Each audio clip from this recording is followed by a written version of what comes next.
আপনি কি বিড়াল অপছন্দ করেন?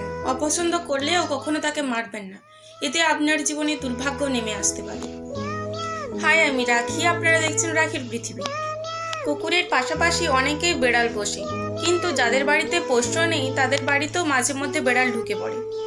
এই ঢুকে পড়া বিড়ালটি আসলেই যে আদতে শুভ না অশুভ জেনে নিন তাহলে আসল রহস্য।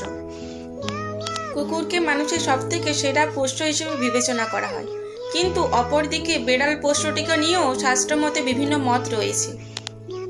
বাড়ির বয়স্কদের থেকে শোনা যায় বাড়িতে নাকি বিড়াল পোষা উচিত নয়, এটি নাকি নেগেটিভ এনার্জি বয়ে নিয়ে আসে। অনেকেই মনে করেন বিড়াল নাকি ভবিষ্যতের ঘটনাগুলির আগাম জানান দিতে আসে, তাই বাড়িতে বিড়াল পোষা শুভ। আদতে কোনটা শুভ এবং অশুভ তাই বিচার্য। বাড়িতে হঠাৎ করে বিড়াল এসে হাজির হয়, আবার সেই বিড়াল কখনো চলেও যায়। কোনো ক্ষেত্রে বিড়াল এসে থাকতে শুরু করে, আবার কখনো বিড়াল একবার এসে আর কখনোই আসে না। বাস্তুশাস্ত্র অনুযায়ী বাদামি রঙের বিড়ালকে শুভ বলে মনে করা হয়। বিশ্বাস করা হয় বাদামি রঙের বিড়াল বাড়িতে সৌভাগ্য নিয়ে আসতে পারে, তাই বাড়ির সম্পদও ফিরে আসার সম্ভাবনা থাকে এবং বাড়ির যে আটকে থাকা টাকা সেটাও ফিরে পাওয়ার আশা থাকে। হঠাৎ বাড়িতে কোনো কালো বিড়ালের আগমন এবং রাস্তা পেরোনো বা গায়ের ওপর ঝাঁপিয়ে পড়ে তাহলে তা প্রচণ্ড অশুভ বলে মনে করা হয়, এবং যে বাড়িতে বিড়ালের আগমন ঘটে সেই বাড়িতে কোনো নেগেটিভ এনার্জির বাস বলে সেটাও মনে করা হয়। টানা যদি বিড়ালের কান্না বাড়ির বাইরে শুনতে পান তাহলে তা অশুভ বলে মনে করা হয়।